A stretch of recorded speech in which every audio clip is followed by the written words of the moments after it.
ओम नमो भगवते वासुदेवाय। ओम नमो भगवते वासुदेवाय। ओम नमो भगवते वासुदेवाय। ओम अज्ञानं तिमिरान्धस्य ज्ञानाञ्जनशलाकया चक्षुरुन्मीलितं येन तस्मै श्रीगुरुवे नमः। नमो ओम विष्णुपादाय कृष्णपृष्ठाय भूतले श्रीमते भक्तिवेदान्त स्वामिनिति नामिने।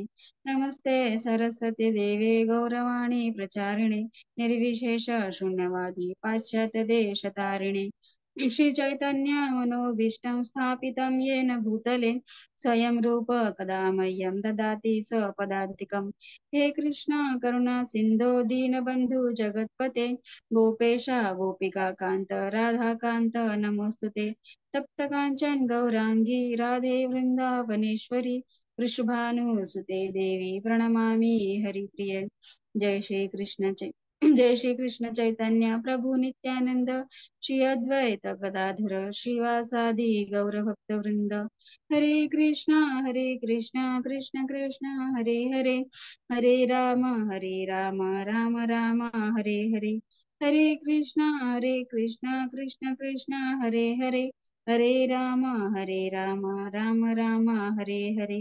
हरे कृष्णा कृष्ण कृष्ण हरे हरे हरे राम राम राम हरे हरे।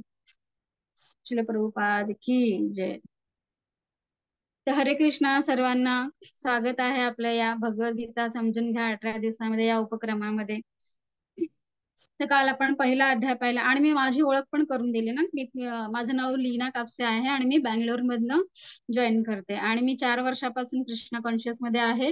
तुमच्या सारखाच मी हा लेवल 1 चा क्लास जॉईन केला होता आणि मग लेवल 1 लेवल 2 असं करता करता मी आज जे काही प्रगती केली आहे त्यामुळे आज मी क्लास घेऊ शकत आहे।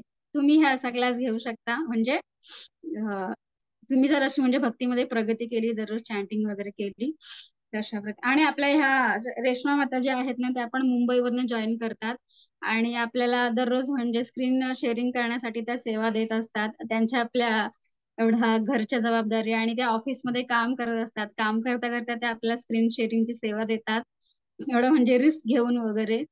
तर त्यांचे आपण मनापासून आपण आभार मानूयात। तर त्यांचेही खूप खूप धन्यवाद, कारण स्क्रीन शेअरिंग केलं नसतं तर आपल्या कदाचित क्लास घेणं शक्य झालं नसतं। त्यामुळे खूप महत्वाची त्या सेवा देतात आणि तेवढा वेळही देतात आपल्यासाठी।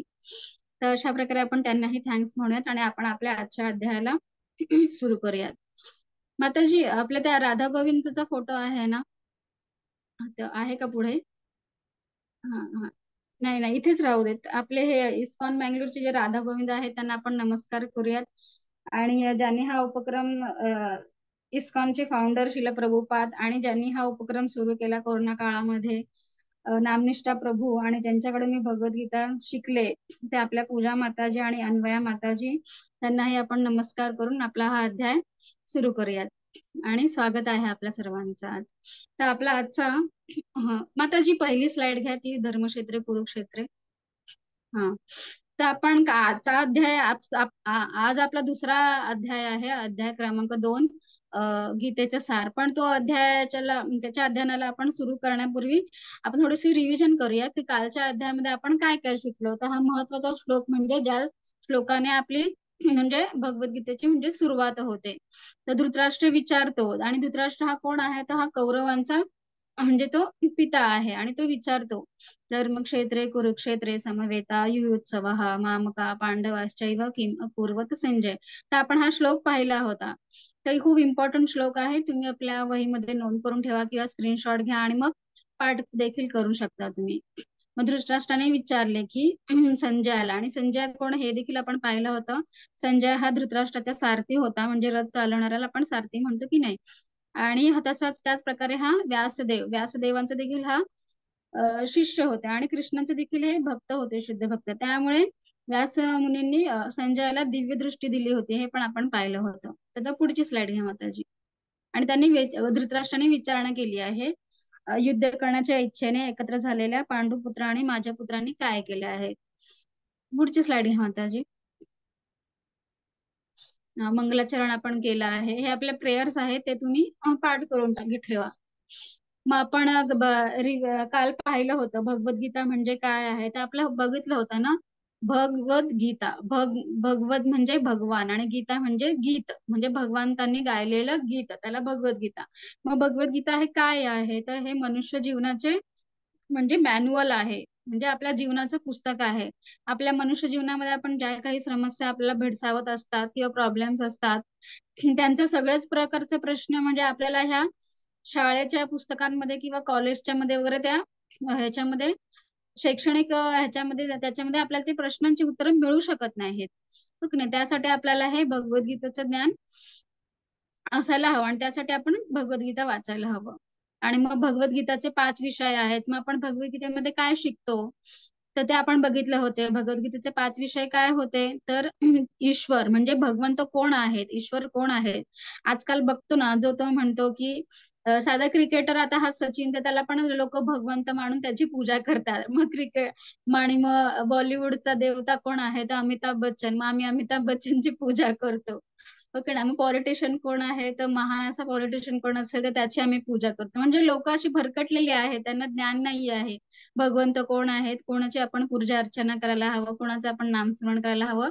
तर भगवद्गीतेमुळे आपल्याला कळतं. आणि किती कन्फ्युजन असतं ना लोक म्हणतात ह्यांची पूजा करा त्यांची पूजा करा. सगळा संभ्रम निर्माण करतात. जर आपण भगवद्गीता वाचली तर आपल्याला कळेल भगवंत कोण आहेत. तर मग ईश्वर कोण आहे आणि मग ही भौतिक प्रकृती जिथे आपण राहतो जिथे म्हणजे ऊन पावसाळा काय थंडी वगैरे असे सगळे बदल होत असतात. चंद्र सूर्य हे सगळं कोण चालवतं ह्याचं नियंत्रक कोण आहे आणि ही भौतिक प्रकृती काय आहे ज्याच्यामध्ये एवढे सगळे बदल होत असतात सतत. आपण म्हणतो की नाही बदल हा प्रकृतीचा नियम आहे. मग हे बदल कशामुळे होतात कोणामुळे होतात आणि भौतिक प्रकृती काय आहे तर ते आपण शिकलो म्हणजे शिकणार आहोत. आणि मग जीव मग 84 लाख प्रकारचे जीव ह्या प्रकृतीमध्ये आढळतात. पशु पक्षी क्रिमी कीटक वगैरे आणि मग मनुष्य. मग हे सर्व कोण आहेत कुठून आलेत मृत्यूनंतर त्यांची काय गती होणार आहे. त्या एवढ्या सगळ्या म्हणजे जीवांबद्दल आपण माहिती मिळवून घेणार आहेत. ईश्वर झालं भौतिक प्रकृती झालं जीव आहे आणि आपण ह्या जीवनामध्ये वेगवेगळ्या प्रकारचे कर्म करतो हो की नाही. सकाळी उठल्यापासून ते रात्री झोपेपर्यंत म्हणजे आल्यापासून मृत्यूपर्यंत आपण वेगवेगळ्या प्रकारचे कर्म करतो. मग ते कोणते कर्म आणि मग मनुष्य जीवन मिळालं तर आपल्याला भगवद्गीता आपल्या शास्त्रानुसार कोणत्या प्रकारचे कर्म करायला सांगितले आहेत ते आपण पुढे शिकणार आहोत. जीव म्हणजे ईश्वर झालं प्रकृती झालं जीव झालं आणि कर्म झालं आणि काळ. आपण सर्व जीव आहेत ना ह्या काळाने बांधले गेलो आहोत. म्हणजे कालानुसार आपला चालला आहे की नाही. सकाळी उठल्यापासून आपण घड्याळात बघत असतो घड्याळाच्या काटेवर आपण धावत असतो. मग हे सर्व आपण कालानुरूप बांधले गेले आहोत. मग काळ म्हणजे काय आहे हो की नाही. तर काळ ह्याच्या विषयी आपण शिकणार आहोत. आणि मग आपण अर्जुनाच्या विलापाची 5 कारणं बघितली होती हो की नाही. आठवतात का तुम्हाला कारणं. किमया आणि परमानंदी कोणते पद्मजा भोसले. आठवतात का तुम्हाला अर्जुनाच्या विलापाची कारणे. आनंद हो. नाही. हा तर सांगू शकाल का. म्हणजे तुम्ही पण म्हणजे उत्तरे दिली तर बरं वाटेल नाही तुम्ही एकटीच बडबड करत असले तर तुम्हाला बोरिंग वाटेल खूप. हरे कृष्णा. नाही वाटत छान वाटतं. छान वाटत. नाही म्हणजे उत्तर काय तुम्हाला म्हणजे आठवत असतील तर अर्जुनाच्या विलापाची कारणे आठवत आहेत तुला बाळा तुम्हाला नाही. काही. आता अर्जुन म्हणतो की नाही मी युद्ध करणार नाही. तो काय कारण सांगतो की कोणत्या कशामुळे तो मी युद्ध करणार नाही ते आपण पाहिली होती. तो म्हणजे त्यांना दया वाटत असते त्याचे म्हणजे भीष्म पितामहा त्याचे आजोबा द्रोण त्याचे हे गुरु असतात. आणि मग दुर्योधन आणि हे 100 कौरव वगैरे त्याचे म्हणजे भाऊबंदच असतात ना चुलत भाऊ असतात. मग त्यांना मी का मारू मी. आणि मग नंतर ते माझेच बांधव आहेत ते माझे स्वकीय आहेत. आणि मग आनंद वाटणार नाही. माझ्या स्वकीयांनाच माझ्या परिवारजनांनाच मी मारून टाकलं तर मी कशा प्रकारे आनंद भोगणार. मी एकटाच उरेन मला काही आनंद वाटणार नाही. मग त्यांना जर आणि त्यांना मारलं ते मृत्युमुखी पडले माझ्या हातून तर मला पापी प्रतिक्रिया लागेल. त्यांना म्हणजे माझ्यामुळे त्यांना मृत्यू झाला तर मला त्याचं म्हणजे हे पनिशमेंट भोगावे लागेल नरकात जाऊन. अशा प्रकारे पापी प्रतिक्रिया लागेल. आणि मग अजून कोणतं होतं पापी प्रतिक्रिया आणि मग पारिवारिक परंपरा नष्ट होतील. युद्धामध्ये ज्येष्ठ घरातील तरुण व्यक्ती ज्येष्ठ नागरिक जर म्हणजे युद्धामध्ये आले आणि ते जर मृत्युमुखी पडले सगळे तर घरातील म्हणजे स्त्रिया आणि लहान मुलांना प्रोटेक्शन कोण देईल. आणि मग जे काही आपल्याला धार्मिक कार्य वगैरे करावी लागतात त्यासाठी ज्येष्ठ नागरिक आणि तरुण व्यक्ती असणं गरजेचं आहे ना, त्यांच्याशिवाय सगळ्या ह्या पारिवारिक परंपरा नष्ट होतील आणि आधार्मिक गोष्टींना म्हणजे वर्चस्व वाढेल. आणि मग शेवटचं होतं असमंजसपणा. मग मी युद्ध, एवढं सगळं नुकसान होणार असेल तर मग मी युद्ध करू की करू नये, अशा प्रकारे आपण 5 कारणं बघितली होती. आणि अर्जुनाच्या विजयाची देखील 9 कारणे आपण पाहिली होती की नाही. शंखनाद, कपिध्वज, त्याच्यावरती हनुमान उपस्थित होते. आणि मग भाग्यलक्ष्मी साक्षात भगवान कृष्ण युद्धस्थळावर पांडवांच्या बाजूने होते.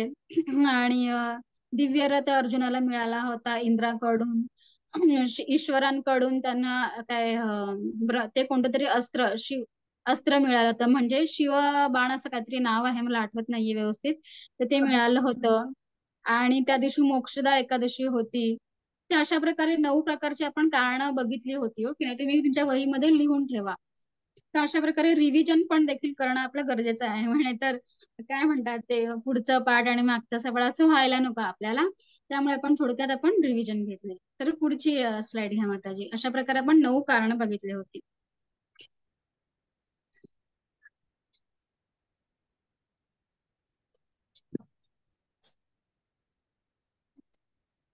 तर मग आजचा आपला अध्याय आहे. आणि मग अर्जुन शेवटी त्याचा ज्याचं जे गांडीव धनुष्य असतं ते तो बाजूला टाकतो आणि असं एकदम अश्रुपुरित नेत्रांनी म्हणतो कृष्णांना की मी हे युद्ध करणार नाही म्हणून. तर मग आता खऱ्या भगवद्गीतेला सुरुवात होते बघा. म्हणजे सुरुवात होते म्हणजे सुरुवात कालच झाली आहे. भगवान कृष्ण आता बोलणार आहेत. काल भगवान कृष्णांचा एकही डायलॉग नव्हता ना, किंवा श्लोक नव्हता. तर आता भगवान कृष्ण त्या अर्जुनाला ज्ञान देण्यासाठी सुरुवात करतात. तर आपण त्यास पाहणार आहोत. मग आजच्या अध्यायाचं नाव काय आहे? गीतेचं सार. गीतेचं सार का म्हटलं आहे या अध्यायाला?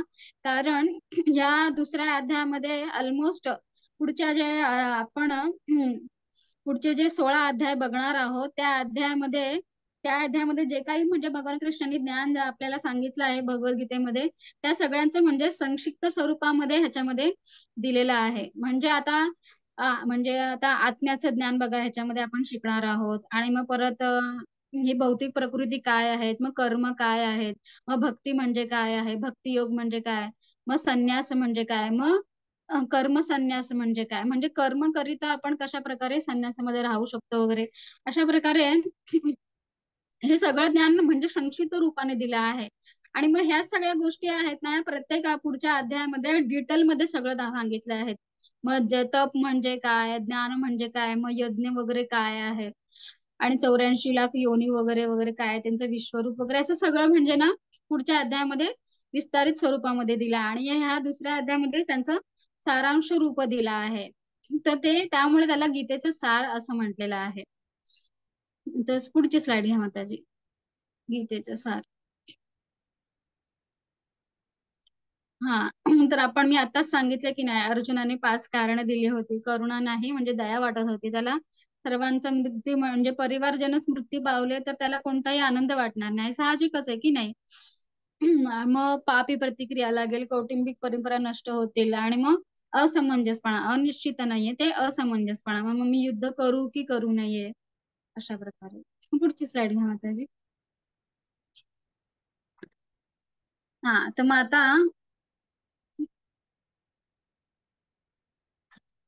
नाही माताजी, ती आधीची स्लाइड आहे वाटतं. हे मागे पुढे क्रमांक हे झाले. भगवान कृष्णानं भगवान का म्हटलं आहे. हा. ही आधीची स्लाइड आहे. नंतर मग आपण ते साक्षात्कार वगैरे बघूया. मग आता ह्या स्लाइड मध्ये इथे काय म्हटलंय बघा, भगवान. इथे काय सांगितलंय, भगवान कोणाला म्हणतात, हो की नाही. आपण म्हणतो ना की सगळ्यांनाच आपण भगवान भगवान भगवान म्हणतो. म्हणजे भगवान या शब्दाचा नेमका अर्थ काय आहे ते आपण समजून घेऊया. तर इथे 6 गुण दिले आहेत. भगवान म्हणजे 6 गुण. तर काय काय आहे ते गुण? तर सौंदर्य, श्रीमंत, प्रसिद्ध, सामर्थ्य, ज्ञान आणि संन्यास. तर भगवान कृष्णांचं रूप जर बघा आपण, म्हणजे किती किती म्हणजे क्यूट आहेत ते. हातामध्ये त्यांचं म्हणजे कृष्ण म्हणजे सर्वांनाच आवडतो की नाही. आपण कृष्णांच्या लीला वगैरे आपण बघतो. त्याच्यामधनं खूप काही शिकून घेण्यासारखं असतं. आणि त्यांनी आपलं काय हे बासरी धारण केली आहे. कृष्णांचं रूप सर्वांनाच आवडतं आणि छोट्या मुलांना पण आपण बघा कृष्णासारखं आपण तयार करतो वगैरे, किती क्यूट दिसतात ती मुलं. तर म्हणजे कृष्ण सौंदर्य हे एक म्हणजे हे एक विशेषण आहे. म्हणजे भगवान कुणाला म्हणायचं तर जी व्यक्ती पूर्णपणे सुंदर आहे किंवा त्याच्यामध्ये पूर्णपणे सौंदर्य आहे. आणि त्यानंतर मग श्रीमंत. आणि हे सगळं जग जे निर्माण केलं आहे, ब्रह्मांड वगैरे कोणापासून निर्माण होतं आपण शिकणार आहोत पुढे. तर हे कृष्णांपासूनच सर्व निर्माण होतं आणि कृष्णांची इतकी अमर्यादित श्रीमंती आहे की आपण म्हणजे इमॅजिन देखील करू शकत नाही. तर एखादा श्रीमंत व्यक्ती असेल तर त्याला म्हणजे किती गर्वपणा, म्हणजे किती प्रतिष्ठित असते ना. समाजातील सर्व लोक त्याला म्हणजे खूप मान सन्मान वगैरे देतात. आणि हिरो हिरोईन सिनेमामध्ये ते देखील सुंदर असल्यामुळे आपल्याला ते आवडतात आणि मग खूप प्रसिद्ध असणे मग साहजिकच आहे. जी व्यक्ती खूप सुंदर आहे, श्रीमंत आहे, ती समाजामध्ये प्रसिद्ध होते, त्यांची म्हणजे पॉप्युलॅरिटी खूप वाढते. आणि त्यानंतर मग सामर्थ्य. मग सामर्थ्यामध्ये आपण बघतो भगवान कृष्णांनी लहान वयात म्हणजे किती ते 6 दिवसाचे काहीतरी बाळ होते तेव्हा पूतना राक्षसीचा त्यांनी वध केला. आणि वेगवेगळ्या प्रकारचे असुर आपण बघतो की नाही, प्रलंबासूर वगैरे.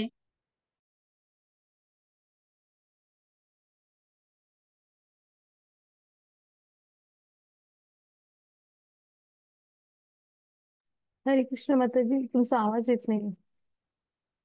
हरे कृष्ण. पर्वत त्यांनी आपल्या करंगळीवरती उचलला. तर अशा प्रकारे शक्तिशाली आहे खूप, म्हणजे स्ट्रेंथ आहे त्यांच्यामध्ये. आणि मग ज्ञान. आणि भगवान कृष्णांनी बघा कुरुक्षेत्राच्या युद्धस्थळावरती हे भगवद्गीतेचं ज्ञान दिलं आहे. ज्याचं म्हणजे आपण ते ज्ञान मिळवून आपण मनुष्य जीवनाला पूर्णत्व प्राप्त करू शकतो. आणि मग संन्यास. संन्यास म्हणजे कोणत्याही गोष्टीशी एकदम अटॅच असू नये. तर आपण असा विचार करतो की माझी फॅमिली किंवा माझे मित्र वगैरे ह्यांच्यामुळेच मला आनंद आहे. तर असं नाहीये.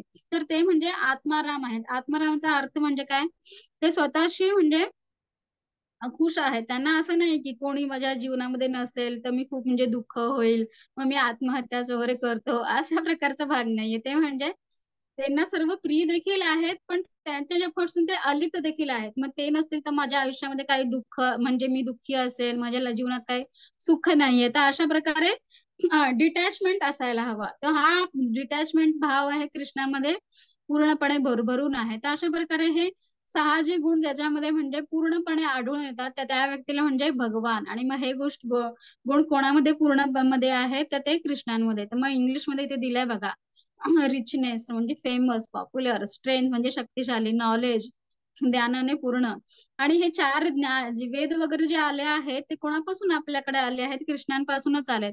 आपण 15व्या अध्यायामध्ये शिकू, सर्वस्य चाहम हृदि सन्निविष्ट मत्त स्मृतिर्ज्ञानम अपोहनंच वेदेश सर्वस्य अहमेव. म्हणजे मीच आहे, वेदांना जाणणारा देखील मीच आहे, वेदांमधून जाणण्यालायक जर कोण असेल तर तो देखील मीच आहे, असा एक श्लोक येईल आपल्यामध्ये. हे नॉलेज सगळं आपल्याला आहे तर ते पण कृष्णांपासूनच येतं. तर हे सगळे 6 गुण आहेत ना पूर्णत्वामध्ये म्हणजे 100% कृष्णांमध्ये असल्यामुळे त्या व्यक्तीला भगवान म्हणतात. म्हणून कृष्ण हे भगवान आहेत. तर असं आपण मग कोणी पण आता म्हंटल की कलियुगामध्ये लोक येतात आणि म्हणतात की नाही मी भगवंतांचा अवतार आहे, की मम्मी मी भगवान आहे, तुम्ही पण भगवान आहे, आपण सगळे भगवान आहे. मग असं ही चुकीची कल्पना आहे. त्यांना ते अपूर्ण ज्ञान आहे. भगवान कोण आहे त्यांना माहिती नाहीये. तर शास्त्रामध्ये मग आपण पडताळणी करू शकतो की नाही, कोणी जर म्हणजे असा दावा केला की मग मी भगवान आहे किंवा मग भगवंताचा अवतार आहे, तर आपण त्यांना विचारू शकतो की नाही की नाही. भगवान कृष्ण असल्यामुळे त्यांनी करंगळीवरती पर्वत उचलला, गोवर्धन पर्वत, तुम्ही उचलून दाखवा, आहे की नाही. अशा प्रकारे आपण पडताळणी करू शकतो. त्यामुळे मग भगवान कृष्ण हे भगवान आहेत. तर कोणालाही असं म्हणजे म्हणू शकणार नाही. इव्हन देवी देवता म्हणजे जे आहेत सूर्य चंद्र वगैरे किंवा इंद्र राजा, हे देखील भगवान कृष्णांचे कसे आहेत, सेवक आहेत. हे त्यांना म्हणजे पुण्य व्यक्ती असल्यामुळे त्यांना ही अतिशय मोठी अशी सेवा देण्यात आली आहे. आणि भगवान कृष्णांचे ते प्रतिनिधित्व करत असतात. कृष्णांच्या आदेशानुसार हे भौतिक प्रकृतीचं सगळं काम सांभाळत असतात. तर ते देखील भगवंत नाहीये. तर भगवान कोण आहेत, तर कृष्ण भगवान आहेत. हे आपल्याला भगवद्गीतेमधून कळतं. तर पुढची स्लाइड घ्या माताजी.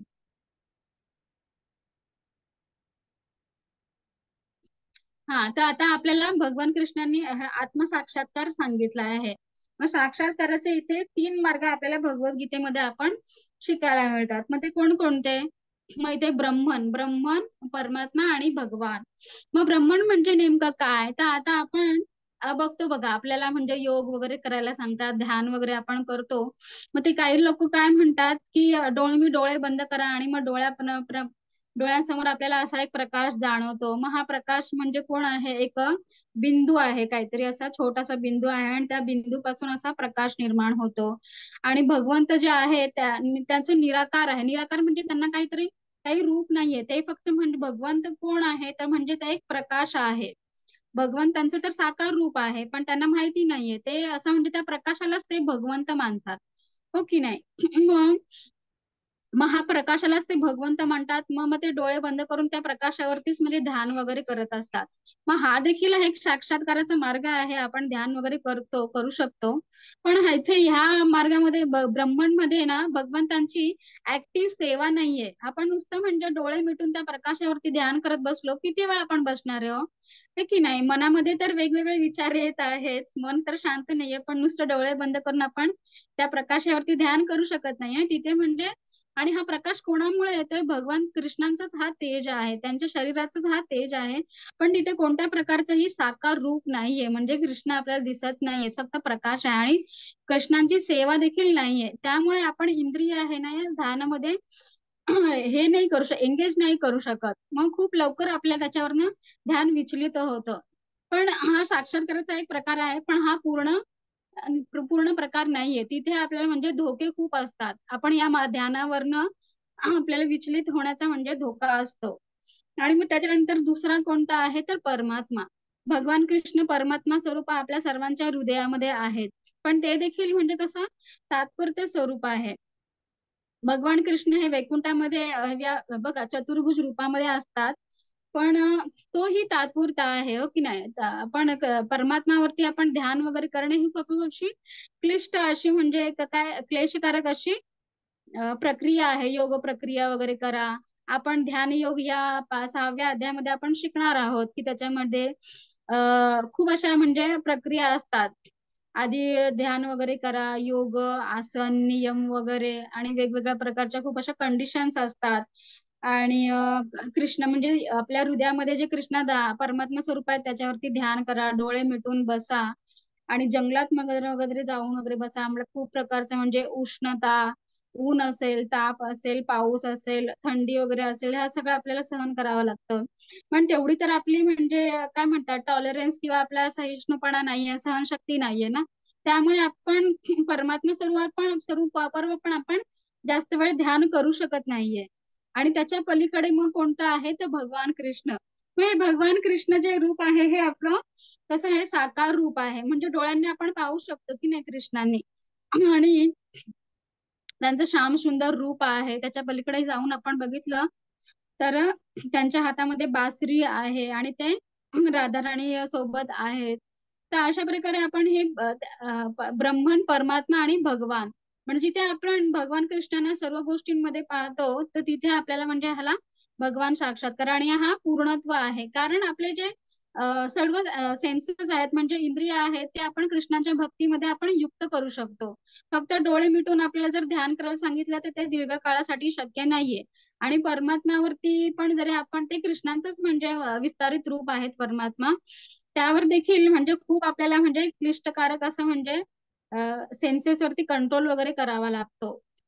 तेही खूप म्हणजे क्लिष्टकारक आहे. तर मग आणि भगवान कृष्णांना जर आपण म्हणजे असे साक्षात्कार आपल्याला झाला तर बघा आपण तोंडाने त्यांचं म्हणजे आपली जिव्हा आहे कृष्णांचं नाम जप मध्ये आपण युक्त करू शकतो. डोळ्यांनी त्यांचं श्याम सुंदर रूप पाहू शकतो आणि हाताने आपण त्यांच्यासाठी भोग वगैरे म्हणजे तयार करू शकतो, म्हणजे नैवेद्य तयार करू शकतो.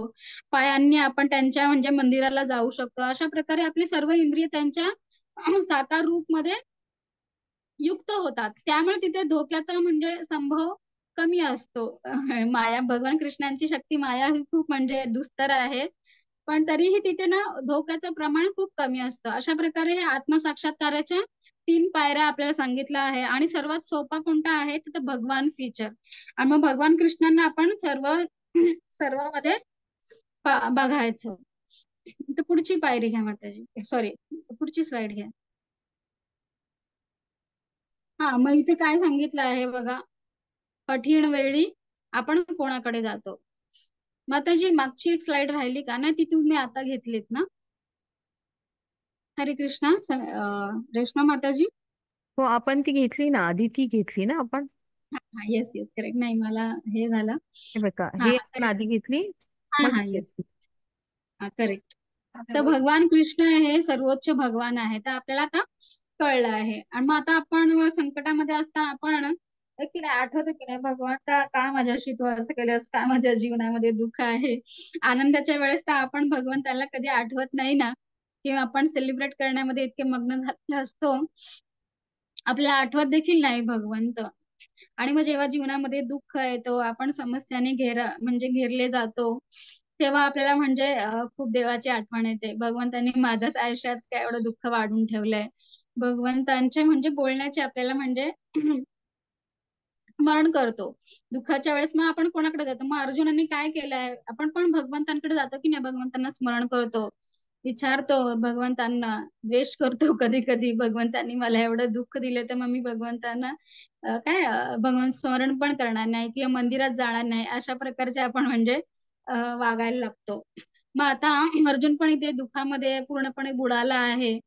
आणि मग त्यांनी काय केलं आहे, त्यांनी भगवान कृष्णांची शरणागती घेतली. आणि आपण ते पुढच्या श्लोकामध्ये शिकणार आहोत तो श्लोक. तर अर्जुनांनी काय केलं आहे ते आपण पुढच्या स्लाइड मध्ये बघूया.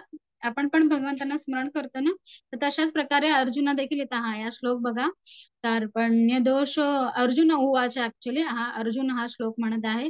कार्पण्य दोषोपहत स्वभाव पृच्छामि त्वां धर्म सम्मूढ चेता यच्रेहशानिश्चितं ब्रूहि तन्मे शिष्यस्तेऽहं शाधिमां त्वां प्रपन्नम्. वाचता माताजी, हो, रेश्मा हरे, माताजी. हो हो, हरे कृष्णा. हरे कृष्णा. आता मी माझ्या कर्तव्याबद्दल संभ्रमित आहे.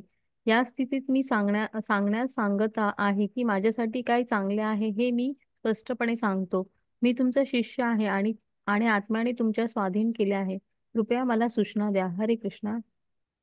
ऍक्च्युली आहे ना, हे काय म्हणतात, ट्रान्सलेशन हे व्यवस्थित नाहीये. मी एक मिनिट, माझ्याकडे भगवद्गीता आहे, मी घेते.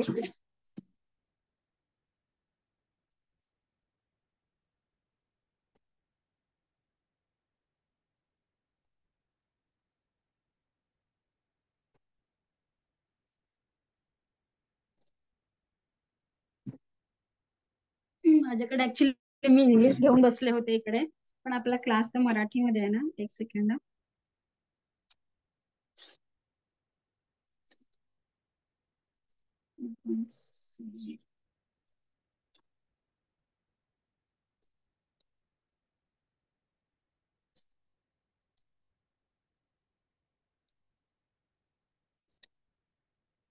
हा, तर त्याचं ट्रान्सलेशन असं आहे, माझ्या दुर्बलतेमुळे मी माझ्या कर्तव्याबद्दल गोंधळून गेलो आहे आणि माझी मनःशांती नष्ट झाली आहे.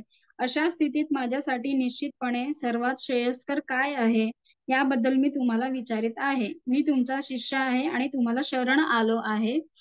कृपया करून मला उपदेश करा. तर आता इथे अर्जुनाने बघा पूर्णपणे शरणागती केली आणि भगवान कृष्णांना विचारले आहे. मग आपण पण जेव्हा म्हणजे संकटामध्ये असतो, आपण पण घरातील मोठ्यांना विचारतो की नाही. आता तुम्ही लहान मुलं छोटी मुलं असल्यामुळे काही आपल्याला डाऊट्स असेल किंवा काहीतरी आपल्याला म्हणजे मारलं वगैरे, खरचडलं गेलं कुठे, काही आपल्याला म्हणजे इजा वगैरे झाली, तर आपण आपल्या म्हणजे आई वडिलांकडे जातो की नाही. मग ते आपले म्हणजे मलमपट्टी वगैरे करतात. तर अशा प्रकारे तर बघा बघा, मग आपण योग्य व्यक्तीकडे म्हणजे जायला हवं. ओके नाही, आपले आई वडीलच आपले हे पहिले गुरु असतात आणि ते आपल्याला म्हणजे समजू शकतात. तर इथे अर्जुनाने पण तेच केलंय, भगवान कृष्णांची शरणागती केली आहे आणि कृष्णाने तो विचारत आहे की मी माझ्या कर्तव्याविषयी गोंधळून गेलो आहे आणि माझ्यासाठी निश्चितच श्रेयस्कर काय आहे ते तुम्ही मला सांगा. आणि त्यांनी कृष्णांचा शिष्यत्व पत्करला आहे. म्हणजे आपण जर योग्य व्यक्तीला अप्रोच केला तर आपल्याला ते योग्य ज्ञान देऊ शकतात किंवा मार्गदर्शन करू शकतात. हो की आहे. तर ह्या श्लोकावरनं आपण काय म्हणजे पॉइंट लक्षात घ्यायचा आहे, तर आपण योग्य व्यक्तीला शरण गेलं पाहिजे. हो की नाही. तर त्यासाठी आपण भगवद्गीता आणि काय गुरु शिष्य परंपरेतील आपले गुरु आपले जे हे श्रील प्रभुपाद आहे, ज्यांच्याकडून म्हणजे ज्यांचं तात्पर्य आपण हे शिकून घेत आहे, तर ते आपण त्यांचं आपण मार्गदर्शन घेतलं पाहिजे. तर योग्य म्हणजे योग्य व्यक्तीला अप्रोच केला पाहिजे आपण. तर पुढची स्लाइड घ्या माताजी. खूप महत्वाचा श्लोक आहे हा, तुम्ही सर्वांनी नोट करून ठेवा. श्लोक नंबर 2.7 आणि पाठ पण करून ठेवा. मग आता बघा इथे आपण भगवान कृष्ण अर्जुनाने पूर्णपणे शरणागती पत्करल्यामुळे भगवान कृष्ण आता त्याला सगळं भगवद्गीतेचं ज्ञान द्यायला सुरुवात करतात आणि त्यांचा आता पहिला श्लोक पण आपण पुढे घेऊच आता. तर मग इथे काय सांगितलं, आपल्याला काय वाटते, आपल्याला काय वाटते ते आपण नाही, आपल्याला काय वाटतं की आपण हे शरीर आहोत. तर पुढे बघू आपण, आपल्याला काय वाटतं की आपण हे शरीर आहे. पण आपण शरीर आहे का, मी कोण आहे, मी हा शरीर आहे. आपल्याला असं वाटतं की आता मला कान नाक डोळे वगैरे हे सगळे म्हणजे अवयव आहेत, मन आहे, बुद्धी आहे. मग हे आपण शरीरालाच आपण सर्वस्व समजायला लागतो आणि मग शरीराच्या सगळ्या गरजा पूर्ण करायला लागतो, हो की नाही. मग मी आता मला जीवा दिली आहे तेव्हा मला हवे ते मी खाईल, काय पण खाईल, भूक लागली की मी म्हणजे काय म्हणजे पोटाची भूक ही भागवायला हवी, मग काहीही देखील आपण खायला सुरुवात करतो. मग मी सामाजिक प्राणी आहे, मला रिलेशनशिप हवी आहे, हो की नाही. आणि मग मला हे तमकं हवं, ते तमकं आहे, माझ्या ह्या गरजा आहेत, त्या गरजा आहेत. फक्त म्हणजे शारीरिक पातळीवरती आपण विचार करत राहतो, पण संपूर्ण या शरीरामध्ये जो इथे हृदयाच्या भागी बसला आहे आत्मा, ज्याच्यामुळे या संपूर्ण शरीराला चेतना मिळत आहे. आपण जे काही डोळ्यांनी पाहू शकत आहे, कानांनी ऐकू शकत आहे, तोंडांनी बोलू शकत आहे, हातपाय वगैरे हलवतोय, श्वास घेतो आहे, हे सगळं कोणामुळे होत आहे, या शरीरामध्ये जो हा आत्मा आहे त्याच्यामुळे की नाही. हा आत्मा जर शरीर सोडून गेला तर हे शरीर तर मृत शरीर बनेल ना. आपण बघतो एखाद्याचा मृत्यू झाला असेल तिथे मृत व्यक्ती, ते आत्मा जर सोडून गेला तर ते मृत व्यक्ती त्याचा हात हलवू शकेल का, हात पाय हलवू शकेल की नाही. आपण त्याला जाळतो म्हणजे एक नाही, मग स्मशानात नेऊन त्याच्यावरती दाह संस्कार वगैरे करतो तरी त्याला काही इजा वगैरे होत नाही. मग शरीर सोडून कोण गेलं, हे की नाही, आत्मा. तर त्या शरीरामध्ये कोण होतं, आत्मा. आणि मग हा आत्मा कोणाचा अंश आहे, भगवान कृष्णांचा अंश आहे. ते आपण पुढील अध्यायामध्ये शिकूच. तर आपल्याला काय वाटतं, आपण शरीर आहे, मग आपण सगळ्या शरीराच्या गरजा पूर्ण करत असतो. आपल्याला जे वाटतं ते आपण नाहीये, आपण काय आहे, आत्मा आहे. आपण शरीर नाहीये, आपण आत्मा आहे. आणि हे शरीर बघा असं आपलं स्थूल शरीर, स्थूल म्हणजे आपल्या डोळ्यांनी जे दिसत आहे, तर ते कशाने बनलं आहे, पाच म्हणजे त्याला पंचभूत पंचमहाभूत म्हणतात. तर ते कोणती आहेत, अग्नी जल म्हणजे आकाश, वायू आणि पृथ्वी. अग्नी जल वायू पृथ्वी आणि आकाश, तर हे जे पंचमहाभूत असतात ना, त्यानी हे आपलं जे शरीर दिसतं आहे, हात पाय वगैरे, ते हे सगळ्या पंचमहाभूतांनी बनलं आहे. आणि आपलं मन बुद्धी अहंकार त्याला सूक्ष्म असं म्हणतात. आपलं मन आपण पाहू शकतो का, बुद्धी आपली पाहू शकतो आपण, आणि आपल्याला अहंकार असतो, हो की नाही, सगळं काही मीच करतो, माझ्यामुळे हे सगळं घर चालत आहे, सगळ्यांचा मी निर्वाह करत आहे, माझ्यामुळे हे काम होत आहे, अशा प्रकारचा आपल्याला खोटा अहंकार असतो, म्हणजे त्याला मिथ्या अहंकार म्हणतात, फॉल्स इगो. तर हे सगळ्या तीन गोष्टी ह्याला सूक्ष्म शरीर म्हणतात, म्हणजे ते आपल्या डोळ्यांनी आपण पाहू शकत नाहीये. पण त्याच्याही पलीकडे आत्मा असतो या शरीरामध्ये. आणि हा आत्मा असल्यामुळे आपल्या शरीराला एवढी सगळी चेतना मिळाली आहे. जर आत्मा शरीर मध्ये नसेल तर या शरीराला काहीच म्हणजे मूल्य नाहीये. तर पुढची स्लाइड घ्या. आणि त्या शरीरामध्ये तो आत्म्यामुळेच आपल्या ह्या शरीरामध्ये चेतना पसरलेली आहे. तर पुढची स्लाइड घ्या. मग त्यामुळे आपण शरीर नाहीये, आपण आत्मा आहोत. आपल्या काही कर्मांमुळे आपल्याला हे शरीराचं आवरण त्याच्यावरती आलं आहे. तर पुढची स्लाइड घ्या माताजी.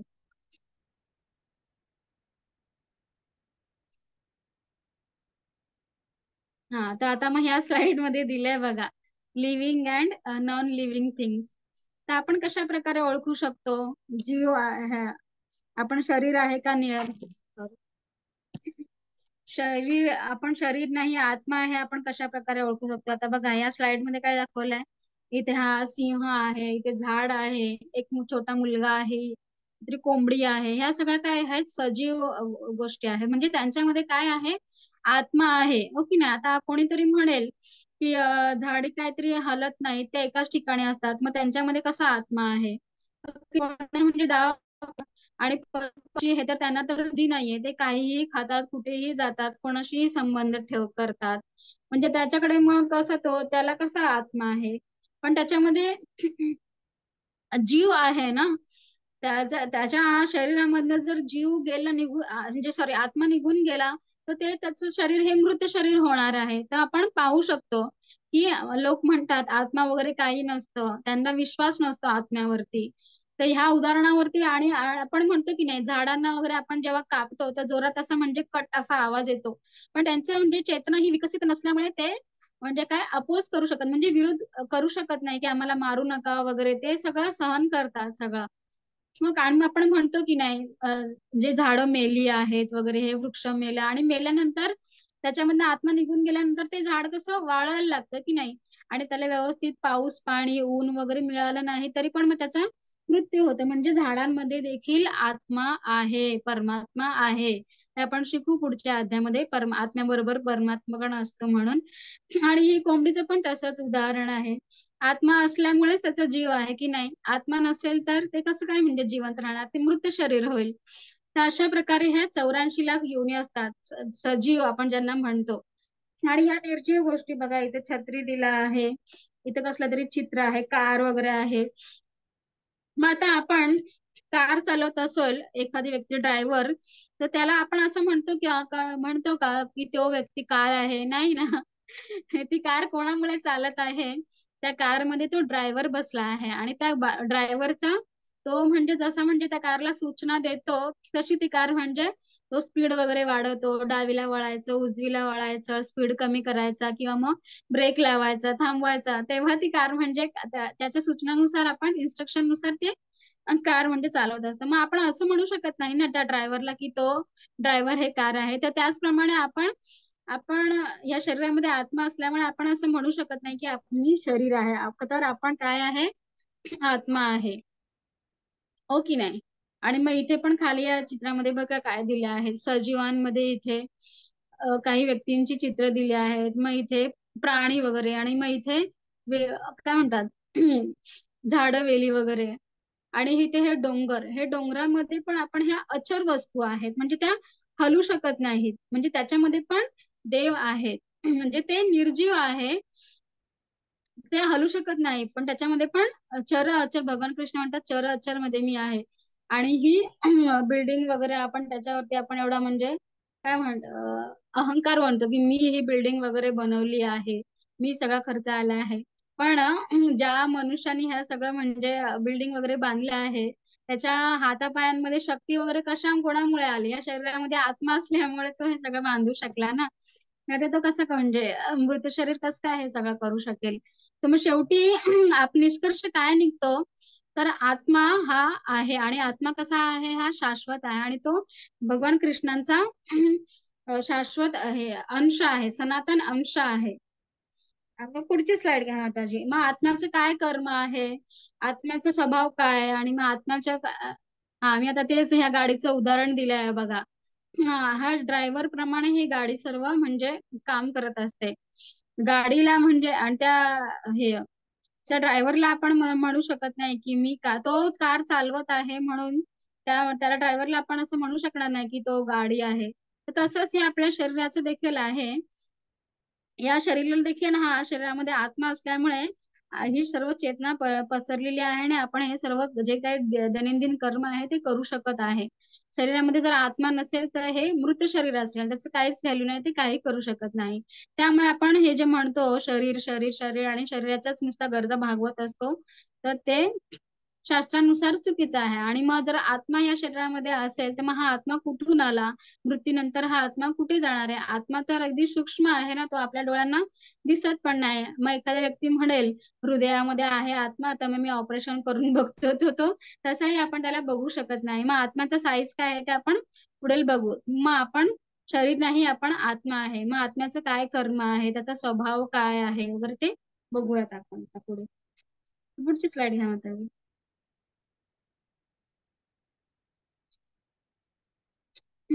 हा मग आता आत्मा बघा कुठे आहे इथे, कृष्णाने सांगितलंय आत्म्याचं स्थान कुठे असतं, तर तो हृदयस्थ आहे. हृदयस्थ म्हणजे हृदयामध्ये असतो तो.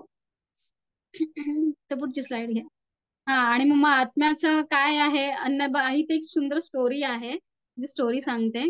आता ही एक लेडी असते आणि ती एक पक्षी असतो पिंजऱ्यामध्ये, पोपट असतो. तो खूप सुंदर असतो आणि हा पिंजरा जो असतो ना तो सोन्याचा असतो.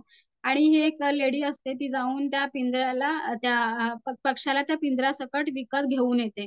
आणि दररोज घरी आणल्यावरती आहे ना त्या पिंजऱ्याची खूप अशी काळजी घेत असते, कारण तो सोन्याचा पिंजरा आहे की नाही. मग त्याच्यावरती धूळ वगैरे साफसफाई वगैरे करणे, रोज त्याला पुसणे वगैरे, चमकवणे वगैरे, असं ते म्हणजे फक्त पिंजऱ्याचीच काळजी घेत असते. आणि त्या पिंजऱ्यामध्ये जो पक्षी असतो त्याला पण अन्न हवा की नाही. नुसता पिंजऱ्याची काळजी घेतली त्याचं तर पोट भरणार नाहीये, त्याला पोटाला अन्न पुरवावं लागेल, हो की नाही. मग ती त्याची काळजी घेत नाही, नुसतं सोन्याचा असल्यामुळे फक्त सोन्याच्या पिंजऱ्याचीच काळजी घेते आणि त्या पक्षाकडे दुर्लक्ष करते. त्याला पण अन्न द्यायला हवं की नाही, दररोज अन्न हवं, पाणी हवं. तर खूप काळपर्यंत असाच ती करत असते. आणि मग एके दिवशी काय होतं, तो पक्षी म्हणजे त्याच्या पक्षाचा मृत्यू होतो. आणि मग शेवटी नुसतं पिंजरा घेऊन काय उपयोग, हो की नाही. मग ते नुसतं कोपऱ्यात पडून राहील आणि त्या पक्षाचा मृत्यू झालाय बघा. तर मग पुढची स्लाइड घ्या. तर आपल्याला ह्याच्यावरनं बोध काय घ्यायचा आहे. आपण शरीर नाहीये, आपण आत्मा आहे. आत्म्यामुळेच आपल्या शरीरामध्ये संपूर्ण चेतना पसरलेली आहे. आणि जर आत्मा शरीर सोडून गेला तर हे शरीर मृत शरीर होणार आहे की नाही. आणि मग या आत्म्याला जर म्हणजे योग्य काय म्हणतात गती मिळवून द्यायची असेल तर आत्म्याचं अन्न काय आहे. तर आत्मा आणि हा कृष्णांचा अंश असल्यामुळे कृष्णांची सेवा करणे आहे त्याचा स्वभाव आहे. आणि मग आत्म्याचं अन्न काय आहे तर हरे कृष्ण मंत्राचा जप करणं. हरे कृष्ण कृष्ण कृष्ण हरे हरे, हरे राम राम राम हरे हरे. तर हे आत्म्याचं अन्न आहे. तर ह्या आपल्या हरे कृष्ण महामंत्राचा जप केल्याने काय होणार आहे. आपण शरीर नाही, आपण आत्मा आहोत. तर आत्म्याचा म्हणजे आत्म्याला जे अन्न पुरवलं म्हणजे हरे कृष्णाचा महामंत्राचा जर आपण जप केला तर आपल्या हृदयामध्ये एवढी जी म्हणजे 6 अनर्थ आपण ज्यांना म्हणतो, मद काम, क्रोध, मद, मोह, मत्सर, अशा प्रकारचे आपण 6 अनर्थ जे बघतो, जे हृदयामध्ये भरले आहेत, ज्याच्यामुळे आपण कृष्णांना विसरलो आहोत. कृष्ण आहे आपले काय म्हणतात इटर्नल फादर, ते आपले शाश्वत पिता आहेत. आणि त्यांना विसरून आपण या भौतिक जगतामध्ये भटकलो आहोत, भरकटत आहोत आणि जन्म मृत्यू रूपीच्या या सागरामध्ये आपण भरकटलो आहोत. आणि एका शरीर सोडून दुसरा शरीर, दुसरा सोडून तिसरं शरीर, असं अविरतपणे ही प्रोसेस चालू आहे. तर आपण समजून घ्यायला हवं की आपण शरीर नाहीये, आपण आत्मा आहोत. शरीर आणि आत्मा एकत्र असेल तरच या शरीराला व्हॅल्यू आहे ना, नाहीतर मग काय व्हॅल्यू आहे. तर आपण भगवद्गीतेची ही पहिली शिकवण आहे की आपण शरीर नाही, आपण आत्मा आहोत. मग पुढची स्लाइड घ्या माताजी. हा, मग आता हा श्लोक आहे बघा, इम्पॉर्टंट श्लोक आहे खूप. देहिनोऽस्मिन् यथा देहे कौमारं यौवनं जरा तथा देहांतर प्राप्ते धीरस्तत्र न मुह्यति. खूप इम्पॉर्टंट श्लोक आहे. तुम्ही नंबर नोट करून ठेवा आणि पाठ करून ठेवा. मग आता वाचते वाचू? माताजी. हो. हा. हरे कृष्ण. जसे जसे मूर्तिमंत आत्मा सतत प्रवास करत असतो या शरीरात, बालपणापासून तारुण्यापर्यंत ते वृद्धावस्थेपर्यंत, आत्मा त्याच प्रकारे मृत्यूच्या वेळी दुसऱ्या शरीरात जातो. साक्षात्काराची जाणीव करणारा आत्मा अशा बदलामुळे आश्चर्यचकित होत नाही. हरे कृष्णा. हा, तर मग इथे काय दिलंय बघा, अर्जुन कसा शोक करत होता की नाही, मी युद्ध करणार नाही. पहिलं कारण त्याने काय दिलं आहे, दया, हो की नाही. एक मिनिट माताजी, पुढची मागची slide. नाही हरकत नाही, ठीक आहे, चेंज करा. तर तो म्हणतो की मी युद्ध करणार नाही, कारण युद्धामध्ये माझे स्वकीय आहे, त्याला दया वाटत असते. मी जर युद्ध लढलो आणि ह्यांना मारून टाकलं तर मला पापी प्रतिक्रिया लागेल आणि या सर्वांचा मृत्यू होईल माझ्या हातून. तर भगवान कृष्ण सांगत आहेत की इथे आपण शरीर नाही, फर्स्ट ऑफ ऑल आपण शरीर नाहीये, आत्मा आहे. तू यांचा जरी म्हणजे मृत्युमुखी पडले तर आणि त्यांनी कारण त्यांचा मृत्यू तर निश्चित आहे. त्यांनी कारण अधर्माची म्हणजे बाजू घेतली आहे. आणि त्यांचा मृत्यू जरी झाला तरी ते एक प्रकारे चांगलंच आहे, कारण ते वृद्ध झालंय त्यांच्या शरीरात आणि एक शरीर सोडून त्यांना नवीन शरीर मिळणार आहे. मग हे प्रूव्ह करण्यासाठी भगवान हा श्लोक म्हणत आहेत की आपण कसं समजू शकतो की आपण शरीर नाही आत्मा आहे. तर आपल्या शरीरामध्ये बघा हे 6 प्रकारचे बदल होत असतात. म्हणजे काय आहे ते 6 प्रकार. आपण जन्म घेतो, मग आपण वाढतो, मग आपला विकास होतो, मग हळूहळू आपण म्हणजे पुनरुत्पादन म्हणजे स्त्रिया म्हणजे मुलाला जन्म देतात आणि मग त्यानंतर मग परत त्या शरीराचा क्षीण होतो म्हणजे हळूहळू ते आपण म्हातारपणाकडे वळतो आणि मग म्हातारपणानंतर हे शरीर जीर्ण झालं की आत्मा सोडून दुसऱ्या शरीरात म्हणजे हे प्रक्रियेला काय म्हणतात, मृत्यू म्हणतात. मृत्यू म्हणजे काय आहे तर एक शरीर सोडून दुसऱ्या शरीरामध्ये जाणं. आणि शरीरामध्ये असे म्हणजे स्थित्यंतर होतात, बदल होतात, हो की नाही. पण आत्मा तर हा तसाच असतो ना. आत्म्याचा म्हणजे साईज पण पुढे आपण शिकणार आहोत. हा अतिशय असा सूक्ष्म आहे. तो असल्यामुळे त्याच्या आत्म्यामध्ये तर काही बदल होत नाही. बदल जे आहेत हे सगळे जे शरीरामध्ये होतात म्हणजे स्थूल शरीर आपण जे पाहतो आहे त्याच्यामध्ये हे सगळे बदल होत असतात. आत्मा हा शाश्वत आहे आणि अपरिवर्तनीय आहे, त्याच्यामध्ये काहीही बदल होत नाही. आणि आता भगवद्गीता आपण समजून घेत आहे तर आपल्याला हे ज्ञान मिळालंय की नाही. मग आपण एखाद्या शरीरासाठी शोक करू नये आपण, हो की नाही. आणि जे ज्ञान ह्याला ज्याला मिळालं आहे तो अशा बदलांमुळे अशा मनुष्य धीर मनुष्य बनतो आणि तो अशा बदलांमुळे गोंधळून जात नाही असं भगवान कृष्ण सांगत नाही. तर खूप इम्पॉर्टंट श्लोक आहे, तुम्ही सगळं पाठ करून ठेवा. तर आता पुढच्या स्लाइड मध्ये बघू आपण. ज्याला आत्मसाक्षात्कार झाला आहे आपण शरीर नाही आत्मा आहे तो अशा स्थित्यंतरांमुळे गोंधळून जात नाही. मग आता आपण या स्लाइड मध्ये बघतो बघा, आपण जन्म घेतो, हळूहळू आपली वाढ होते, आपला विकास होतो शरीराचा आणि मग पुनरुत्पादन म्हणजे आई वडील एकत्र येऊन एका मुलाला नवीन मुलाला जन्म देतात आणि मग परत म्हणजे शरीर हळूहळू कसं म्हणजे उतार वयाकडे येतो, मग व्यक्ती म्हातारा होतो आणि मग शेवटी मृत्यू. मग मृत्यूनंतर पुन्हा तीच प्रक्रिया, मग पुन्हा आपल्या कर्मानुसार दुसरं शरीर आपण म्हणजे स्वीकारतो. अशा प्रकारे अविरतपणाने चालणारी ही प्रक्रिया आहे. मग या सर्व म्हणजे जन्म मृत्यूच्या वारंवार होणाऱ्या चक्रातून मध्ये आपण कसं म्हणजे मुक्ती मिळवू शकतो तर ते आपण पुढे शिकू पुढच्या अध्यायामध्ये. तर हा आपण शरीर नाहीये, आपण आत्मा आहे. पुढची स्लाइड घ्या माताजी. हा तर हे त्याच्यामध्ये पण तेच सांगितलं आहे, आत्मा आपला फक्त एक शरीर सोडून दुसऱ्या आत्म्यामध्ये शरीरामध्ये प्रवेश करतो. पुढची स्लाइड घ्या माताजी.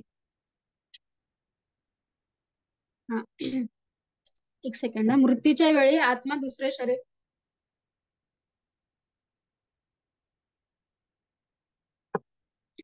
हा मग इथे पाहतो ना की इथे छोटस म्हणजे गर्भ आहे, गर्भामध्ये मग त्याचा जन्म होतो, मग त्या जगामध्ये येतो, मग ते वाढायला लागतं, मग त्याच्या ह्याच्यानुसार शिकवणीनुसार ते कर्म करायला लागतं. मग त्याचं कर्म करता करता इथे बघा त्याचा मृत्यू होतो, शेवटी म्हातारा होऊन मृत्यू होतो.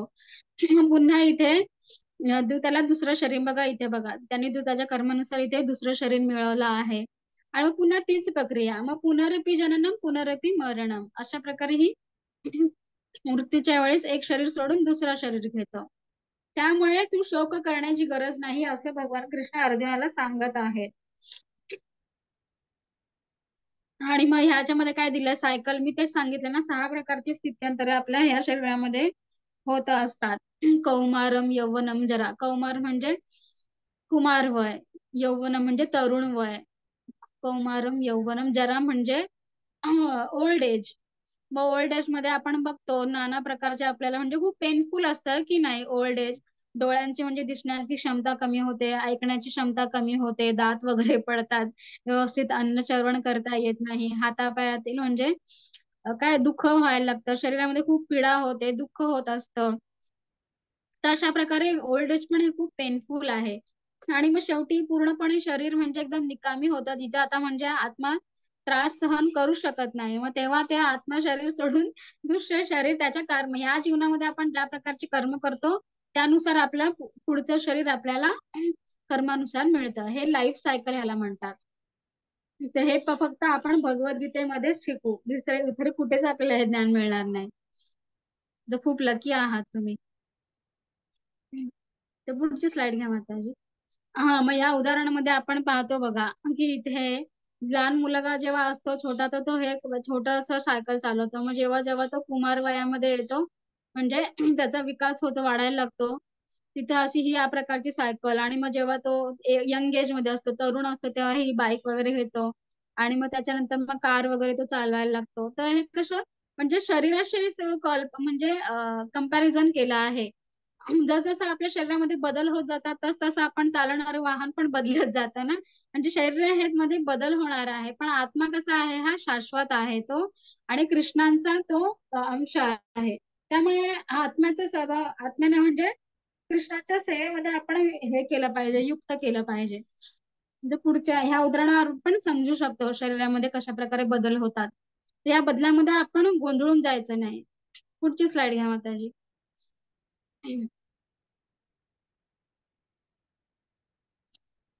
हा, तर ह्या जीवाच्या 84 लाख योनी बघा, मनुष्य जीवन.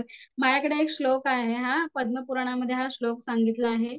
जलजा नवलक्षाणी स्थावर लक्ष विमर्शती कृमयो रुद्र संख्यक पक्षिणाम दशलक्षकम त्रिंशल लक्षाणी पशवः चतुर्लक्षाणी मानुषाः.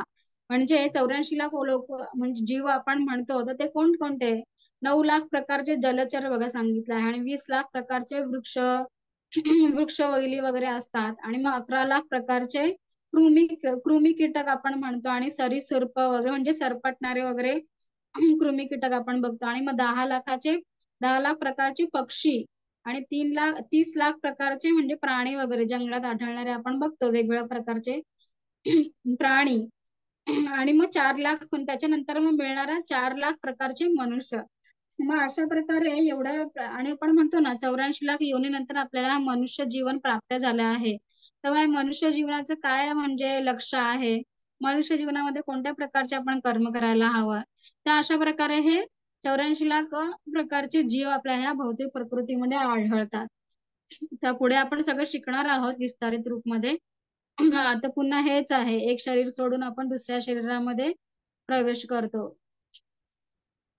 मग आता हे बघा ह्युमन लाईफ सायकल. मग इथे मनुष्याचं जीवन बघा कसं दिलं आहे. आधी आपण म्हणजे जन्म घेतो, आणि जन्मानंतर मग आपण टीन एज म्हणजे काय म्हणतात, मला मराठीमध्ये व्यवस्थित शब्द आठवत नाहीये.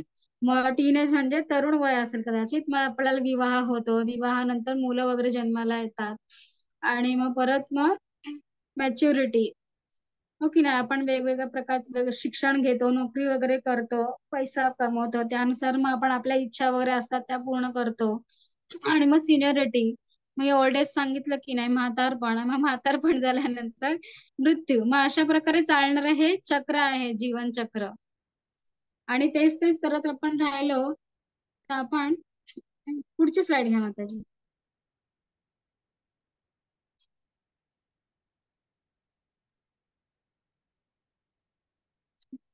हा, तर मग हा श्लोक बघा. मात्र स्पर्शास्तु कौन्तेय शीतोष्ण सुख दुःखदा आगमापायिनो नित्यास्तां स्थितिक्षुष्व भारत.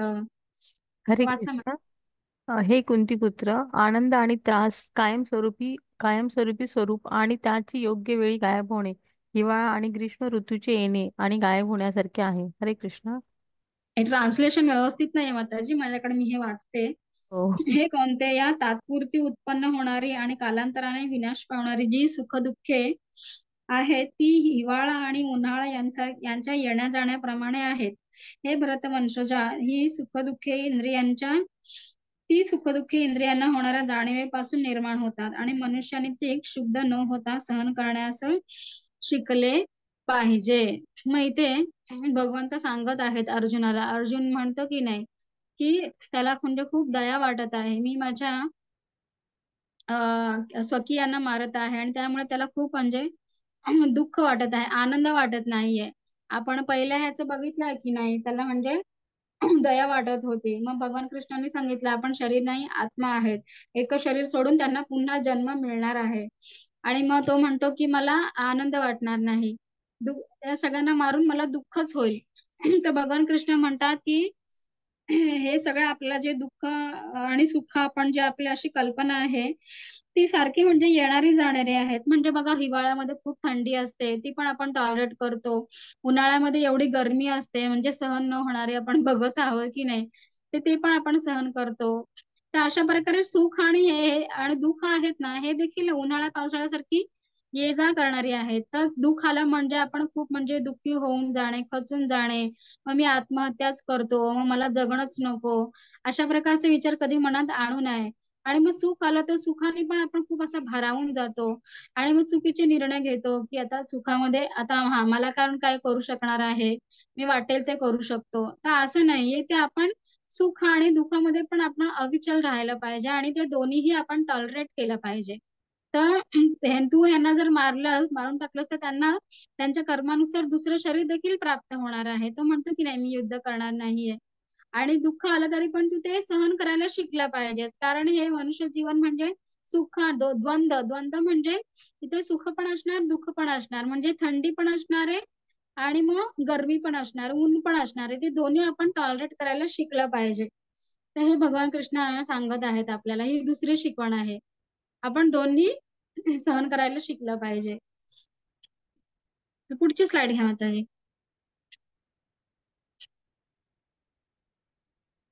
हा, तर ह्या चित्रांमध्ये तेच सांगण्याचा प्रयत्न केला आहे. सुख आणि दुःख आपण दोन्ही सहन करायला शिकलं पाहिजे. आपल्या दैनंदिन जीवनामध्ये पण आपण बघतो काही समस्या आली तर आपण खचून जातो. विद्यार्थी जीवनामध्ये पण आपल्या काही समस्या येत असतात अभ्यास करताना वगैरे. तर आपण योग्य व्यक्तीचा आश्रय घेतला पाहिजे, योग्य व्यक्तीला अप्रोच केला पाहिजे आणि त्यांच्याकडनं आपण समस्येचं खरं समाधान मिळवलं पाहिजे. आणि प्रॉब्लेम मोठा असला तरी आपण त्याच्यामध्ये खचून जायला नाही पाहिजे, आपण ते सहन करायला शिकलं पाहिजे. तर हेच त्याच्यामधनं आपल्याला सांगण्याचा प्रयत्न केला आहे. पुढची स्लाइड घ्या माताजी. हे पानगळी नंतर पुन्हा त्या वृक्षावरती पाऊस जेव्हा येईल तेव्हा त्याला पालवी फुटणार आहे, हो की नाही. आणि इथे बघा, हसू आणि रडू दोन्ही आपल्या जीवनामध्ये असणार आहे. तर भगवद्गीतेमुळे आपला किती टॉलरन्स वाढतो बघा. आपण आनंदी असलो तर खूप म्हणजे म्हणजे खुश असतो वगैरे. आणि थोडस काहीतरी म्हणजे मुलं पण बघतात 10वीच्या एक्झाम मध्ये काय म्हणतात त्या बोर्ड परीक्षेमध्ये नापास झाले तर काही मुलं फेल झाले किंवा कमी मार्क वगैरे आले तर सुसाईड वगैरे करण्याचे प्रकार करतात, जे खरं तर आपल्या शास्त्रामध्ये निषेध कर्म सांगितलं आहे. तर ते पण त्यांनी टॉलरेट करायला हवं आणि त्यामधून मार्ग शोधायला हवा आपण नवीन. तर कशा प्रकारे आपण जीवनामध्ये प्रगती करू शकतो आणि भगवद्गीतेच्या काय शिकवणीमुळे आपल्याला जीवनामध्ये पुढे खूप फायदा होतो. आपण म्हणजे चुकीचं काय आहे बरोबर काय आहे ह्याच्यामधला फरक ओळखायला शिकतो, हो की नाही. आणि जीवनामध्ये दुःख जरी आलं त्या दुःखामध्ये आपण बाहेर कशा प्रकारे पडू शकतो ह्याचं देखील आपल्याला मार्गदर्शन भगवद्गीतेमधून मिळतं. तर पुढची स्लाइड घ्या माताजी. हा, तर मग आता ह्या श्लोकामध्ये पण भगवान कृष्ण तेच सांगत आहेत. न जायते म्रियते वा कदाचिन नायं भूत्वा भविता वा न भूयः अजो नित्यः शाश्वतोऽयं पुराणो न हन्यते हन्यमाने शरीरे. आत्म्यासाठी कधीच जन्म आणि मृत्यू नाही, तो जन्मजात चिरंतर आणि सदैव आहे. मग इथे आत्म्याचा स्वभाव सांगितला आहे भगवंतांनी. मग काही लोक म्हणतात ना आम्ही आत्मा वगैरे डोळ्यांना दिसत नाही, मग आम्ही का मानावा आत्मा वगैरे आहे. त्यासाठी भगवंत सांगत आहे की इथे आत्म्याला कधीच असा जन्म म्हणे आपण जसं बाळाचा जन्म होतो ते म्हणजे आपण पाहू शकतो की नाही, पण आत्मा तर हा दिसत नाहीये. मग आपण असं म्हणू शकत नाही आम्ही मानत नाही आत्मावर काही शक नसतो. आणि मग आत्म्याचा इथे स्वभाव सांगितला आहे. आत्मा कसा आहे, हा शाश्वत आहे, म्हणजे तो कधी जन्मत देखील नाही, तो त्याचा कधी मृत्यूही होत नाही. तो फक्त एक शरीर सोडून दुसरा शरीर प्राप्त करत असतो. जोपर्यंत तो कृष्णांचा आश्रय घेत नाही आणि कृष्णांची सेवा करत नाही तोपर्यंत त्याला म्हणजे मुक्ती मिळत नाही या जन्म मृत्यूच्या सागरा म्हणजे प्रोसेस मधनं. आणि तो कसा आहे, तो जन्मजात चिरंतन आहे आणि सदैव आहे. तो चिरकाल आहे. म्हणजे शरीराचा मृत्यू झाला म्हणजे मग आत्म्याचा पण मृत्यू झाला असं त्याचा अर्थ होत नाही. शरीराचा मृत्यू झाला तरी आत्मा हा शाश्वत असतो, त्याच्या या शरीरातील कर्मानुसार त्याला पुढचं शरीर मिळतं. तर आत्मा हा कसा आहे, चिरंतन आहे आणि शाश्वत आहे, इटर्नल आहे. तर पुढची स्लाइड घ्या माताजी. त्याला जन्मही नसतो त्याचा मृत्यूही नसतो. शरीराचा मृत्यू झाला तरी आत्म्याचा मृत्यू होत नाही. तो अजन्म आहे, सनातन आहे आणि तो नित्य अस्तित्वात असणारा आहे आणि पुरातन आहे. हा श्लोक बघा खूप इम्पॉर्टंट आहे. वासांसी जीर्णानि यथा विहाय नवानि गृह्णानि नरोपराणि तथा शरीराणि विहाय जीर्णानि अन्यानि संयाति नवानि देही. खूप इम्पॉर्टंट श्लोक आहे. आपण इथे म्हणजे समजून घेण्याचा प्रयत्न करूया. म्हणजे मृत्यू म्हणजे ही काय प्रोसेस आहे, तर आपण एक शरीर सोडून दुसऱ्या शरीरामध्ये जातो. तर इथे कशाची उपमा दिली आहे, कशाचं म्हणजे कंपॅरिझन केलंय, कपड्यांचे म्हणजे मांसाशी जीर्णाने, हे कपड्याची म्हणजे उपमा दिली आहे. जीर्ण कपडे म्हणजे जुने झाले, जीर्ण झाले, फाटके झाले, तर ते काय करतो आपण, ते काढून फेकून देतो आणि आपण इथे दुसरे कपडे घालतो. या चित्रामध्ये बघा, हा मुलगा इथे चिखलामध्ये लोळल्यामुळे त्याचे कपडे घाण झाले आहेत. मग इथे त्याने काय केलंय, ते घाण झालेले कपडे काढून टाकलेत आणि ते दुसरे त्याने कपडे म्हणजे धारण केले आहेत. तर मग शरीर काय आहे, शरीर देखील हे एक कपड्यांप्रमाणेच आहे, वस्त्राप्रमाणेच आहे. तर ते जीर्ण झाले की, शरीर जीर्ण झाले की हा आत्मा एक शरीर सोडून दुसरं शरीर धारण करतो. मग मृत्यू देखील ही अशीच प्रोसेस आहे. म्हणजे आपण एक कपडा जुना झालेले कसे म्हणजे जीर्ण झालेले फाटके झालेले कपडे जसे फेकून देतो आणि दुसरे कपडे नवीन कपडे धारण करतो, तर मृत्यू देखील तशीच प्रोसेस आहे. आपण एक शरीर सोडतो, जुनं झालेलं, जीर्ण झालेलं, आणि मग आपण नवीन शरीर धारण करतो. त्यामुळे आपण शरीरासाठी कधीही शोक करू नये. आपण केवळ आत्म्याच्या ते कसं म्हणजे आत्म्याची उत्तम गती होईल त्याचा आपण विचार करायला हवा. तर पुढची स्लाइड घ्या माताजी.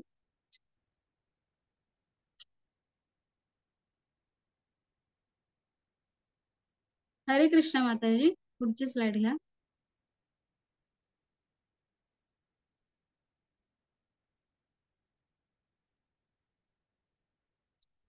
हरे कृष्ण माताजी. हा, आता ते इथेच बघा, इथे या उदाहरणामध्ये सांगितलंय, इथं घाण झालेले कपडे त्यांनी काढलेत आणि मग आपण दुसरा शर्ट त्यांनी म्हणजे तो घालणार आहे. आपल्या शरीराला देखील हे कपड्याप्रमाणेच आहे. मृत्यू म्हणजे काय आहे, तर आपण जुने कपडे सोडून नवीन कपडे धारण करणे, म्हणजे जुनं झालेलं, जीर्ण झालेलं, निकामी शरीर सोडून देणे. आणि त्या शरीराला इतक्या यातना होतात, आपण बघतो ओल्ड एज मध्ये एवढ्या सगळ्या यातना सहन होतात, शरीराची यंत्रणा व्यवस्थित काम करत नाही, मग कसं आपण त्या शरीरामध्ये राहणार आत्मा, हो की नाही. तर पुढची स्लाइड घ्या माताजी.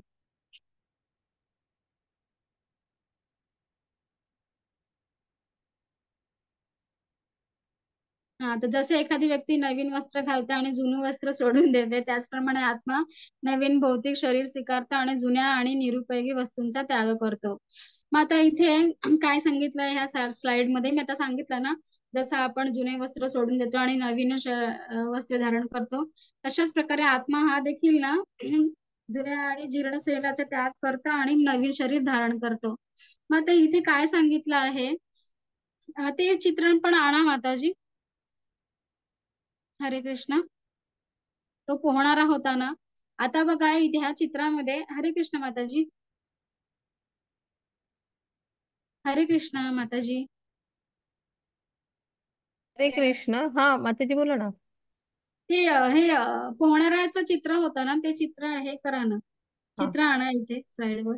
हा. हा, तर आता इथे बघा, हा एक व्यक्ती पोहताना असा बुडत आहे आणि बुडताना आपण त्याचा फक्त कोट घातलेला आहे. आपण त्याचा म्हणजे त्या व्यक्तीला वाचवणार की त्या कोटला वाचवणार आपण, ऑब्विसली आपण त्या व्यक्तीला वाचवणार की नाही, आपण त्या कोट त्या नेशनल कोट स्मॉल करके लिखा है रे सुषमा. हा, तर आपण त्या कोटला तर वाचून काय उपयोग आहे, तो माणूस तर बुडणार, हो की नाही. मग त्यामुळे आपण शरीराची काळजी घेण्यापेक्षा शरीराबरोबरच आपण आत्म्याची देखील काळजी घ्यायला हवी, कारण आत्म्यामुळेच त्या शरीरामध्ये जीव आहे आणि तो शरीराला चेतना आहे. नाहीतर आत्मा नसेल तर ते जड शरीर आहे ना, त्याचा काय उपयोग नाही, मृत शरीर आहे. त्यामुळे आपण आत्म्याचे देखील म्हणजे कार्य जे आहे ते करायला हवेत. तर मी या उदाहरण आपण हे समजून घ्यायला हवं, फक्त आपण शरीराचे म्हणजे कर्म करणे हे पुरेसं नाही, आपण आत्म्याचे देखील कर्म करणे गरजेचं आहे, कारण आत्म्यामुळे त्या शरीरामध्ये आपण जिवंत आहोत आणि या शरीरामध्ये चेतना पसरून आहे. तर पुढची स्लाइड घ्या माताजी. बुडणाऱ्या व्यक्तीला माताजी डिस्टर्ब आपण, काय झालं माताजी. हा, तर डिस्टर्बन्स मग झाला इथे, ना. हा नाही नाही, हरकत नाही. तर हा पण श्लोक खूप इम्पॉर्टंट आहे. आत्म्याविषयी भगवंत सांगत आहेत, नैनम चिंदन्ति शस्त्राणि नैनम दहति पावकः न चैनम क्लेदयन्त्यापि न शोषयति मारुतः. वाचा माताजी.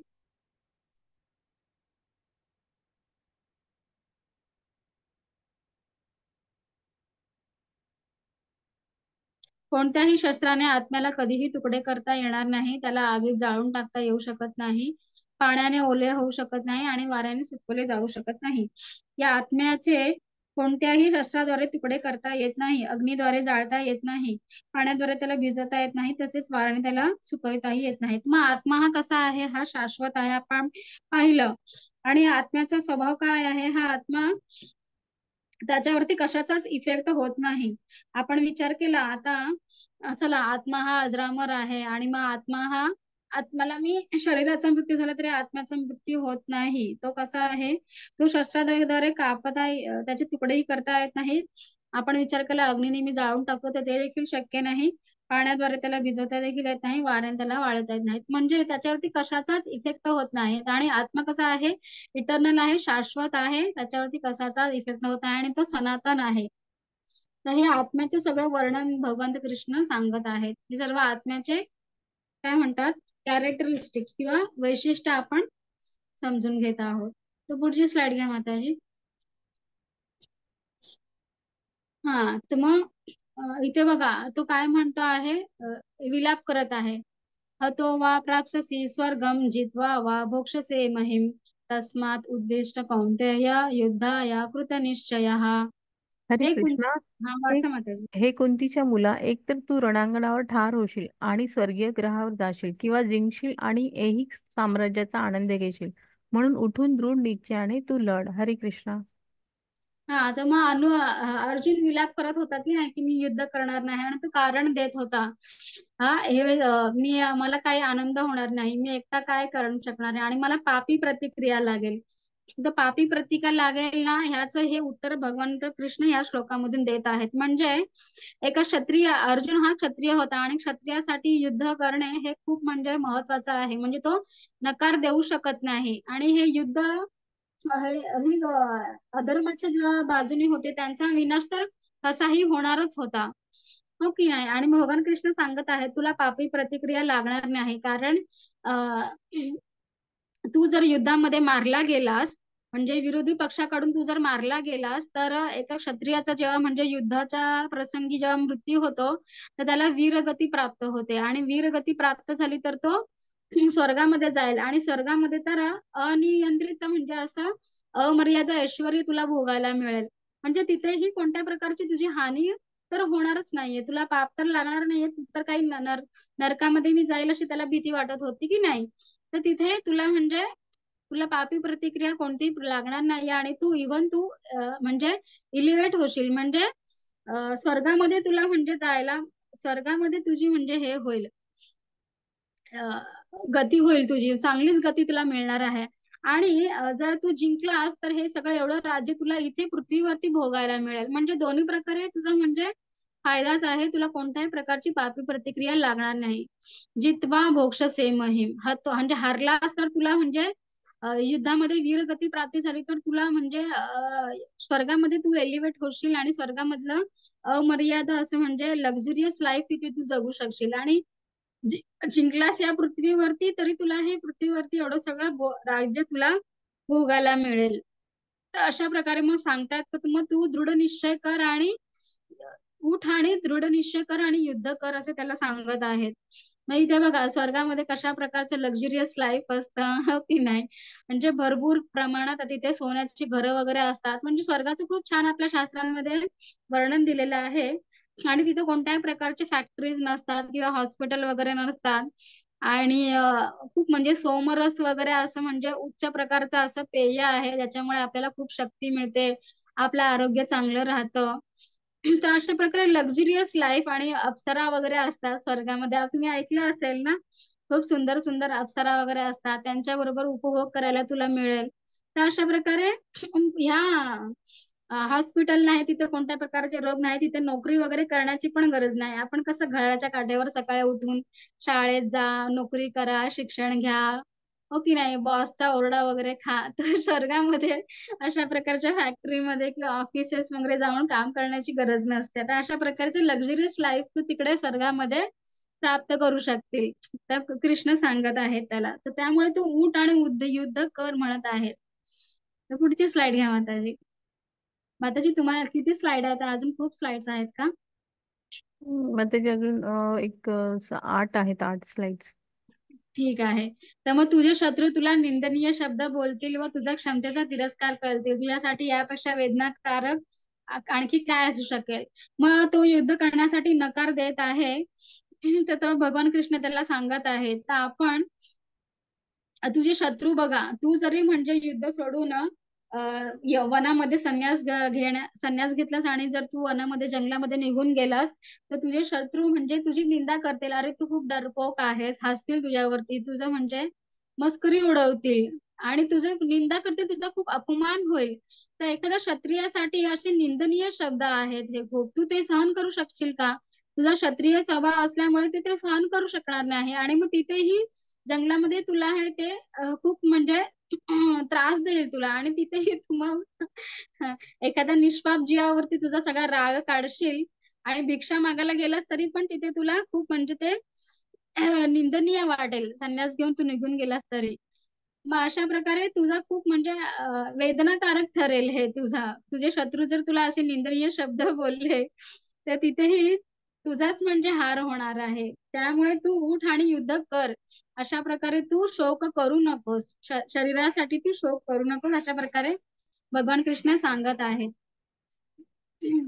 पुढची स्लाइड घ्या.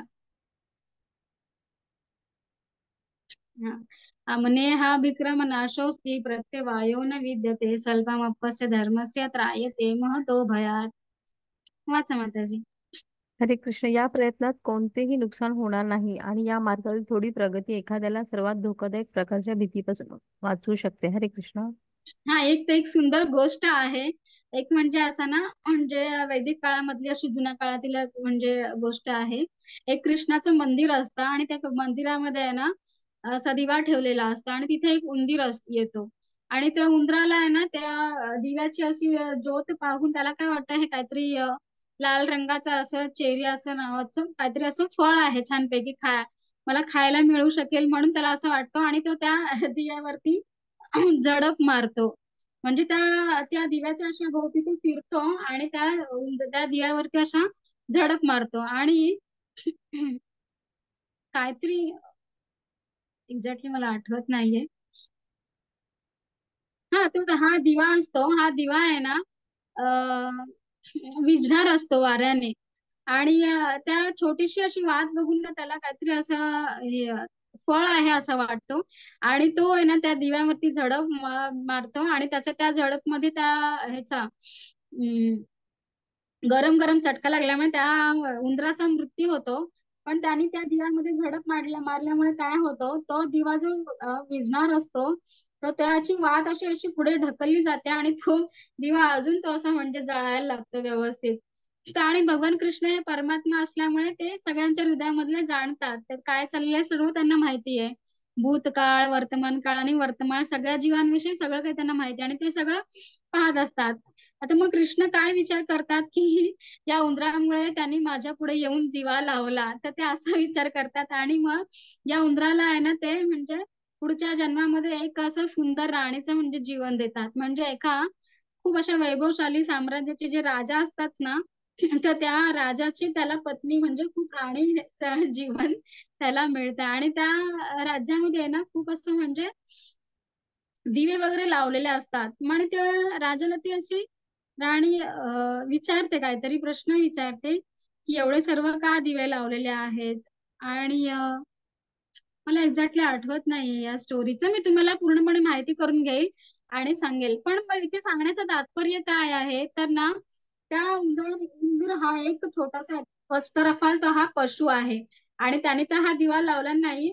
मला काहीतरी खायला मिळेल या हरे आशेने त्याने या कृष्ण. दिव्या हरे कृष्ण. हा, त्याची स्टोरी काय आहे माताजी? ती जो दिवा आहे ना, ती वात बघून त्याला असं वाटतं की काहीतरी खायची वस्तू आहे आणि ना मग हा तो काय करतो, उंदीर आहे ना, ते उचलतो आणि मग हा कृष्णाला प्रदक्षिणा घालतो असं. अच्छा मग प्रदक्षिणा आणि घालतो. मग तो कृष्ण ती प्रदक्षिणा कन्सिडर करतो की हा एक प्राणी असून पण मला प्रदक्षिणा करतोय प्रदक्षिणा म्हणजे. घातली. हा. हा असं त्याचं हे आहे. ठीक आहे, छान आहे गोष्ट. थँक्स माताजी. हा, तर अशा प्रकारे म्हणजे कृष्ण बघा माझ्या एक प्रकारे माझ्याची ही सेवाच केली असं ते म्हणजे कन्सिडर करतात. म्हणजे तो उंदीर आहे तो तर ते खाण्यासाठी आला होता, तिथे तर कोणत्याही प्रकारची सेवा हा भाव नव्हताच. फक्त ती प्रदक्षिणा झाल्यामुळे कृष्ण ती सेवा मान्य करतात, स्वीकार करतात आणि त्याला पुढच्या जन्मी एक राणीचा जन्म मिळतो. म्हणजे राणीचा जन्म तर म्हणजे एक ऐश्वर्यच ना. म्हणजे काहीही कर्म न करता त्या उंदराला तर एवढं पुरतं त्यांना हे मिळत असेल ऐश्वर्यवान, तर आपण म्हणजे हे करू शकतो, विचार करू शकतो की कृष्णासाठी केलेली कोणतीही म्हणजे छोटी सेवा देखील वाया जात नाही. आणि बघा मग ते नेहा विक्रम नाशोस्ती म्हणजे कधीही कृष्णासाठी केलेल्या कोणत्याही छोट्यासाही सेवेचा कधीही विनाश होत नाही. आणि मोठ्या मोठ्या भयापासून म्हणजे त्याचा म्हणजे हे वाचू शकतो. तो एखाद्याला धोकादायक प्रकारच्या भीतीपासून तो वाचू शकतो. आणि सर्वात मोठी भीती काय आहे तर मनुष्य जीवन मिळाला आहे आणि मनुष्य जीवनानंतर आपल्याला जर एक पशुचा जीवन मिळाला, पशु पक्षी किंवा झाडाचा जन्म मिळाला तर तिथे आपलंच नुकसान आहे ना. तर या जन्मात देखील आपण भगवद्गीता समजून घ्यायला आलो आहे, तर हे तुमचे प्रयत्न वेस्ट जाणार नाहीयेत. कृष्णाची थोडी कृपा होईल आणि कृष्ण तुम्हाला नक्की मनुष्याचा जन्म देतील आणि तुमची जी भक्ती म्हणजे खंडित झाली होती या जन्मात ती पुढच्या जन्मामध्ये पूर्ण चालू होईल पुढून. कदाचित मग पुढच्या जन्मामध्ये तुम्हाला पूर्णत्व प्राप्त होईल. तर मग हे समजून घ्या की कृष्णासाठी केलेली कोणतीही सेवा, छोटी सेवा ती व्यर्थ जात नाही. स्वल्पमप्यस्य छोटीशी सेवा देखील आपल्या मोठ्या भयापासून वाचवू शकते. आता पुढची आहे, घ्या माताजी स्लाइड. हा, कोणतीही छोटी सेवा मौल्यवान आहे. तर मग हे आपण रामायणामध्ये एक छोटी स्टोरी येते. प्रभू श्रीरामांसाठी हे वानर सेना आणि हनुमान जे म्हणजे रामसेतू बांधत असतात. म्हणजे श्रीलंकेमध्ये जाण्यासाठी आपण म्हणजे कन्याकुमारी रामेश्वरम टू श्रीलंका, तिथे तर समुद्र आहे ना. आणि तो तिथे श्रीलंकामध्ये माता सीता रावणाच्या ह्याच्यामध्ये अटकवाशी काय वनामध्ये असतात. आणि त्यांना वाचवण्यासाठी प्रभू श्रीरामांना ते क्रॉस करून जायचं असतं. मग वानर सेना वगैरे सगळे रामसेतू बांधण्याचा निर्णय घेतात, तेव्हा तिथे एक छोटीशी खारुशी पण ही खारुताई असते. आणि ती खारुताईला पण वाटते की मी देखील इथे काहीतरी सेवा करावी असं. आणि मग ती अशी लुडबुड लुडबुड करत असते तिकडे.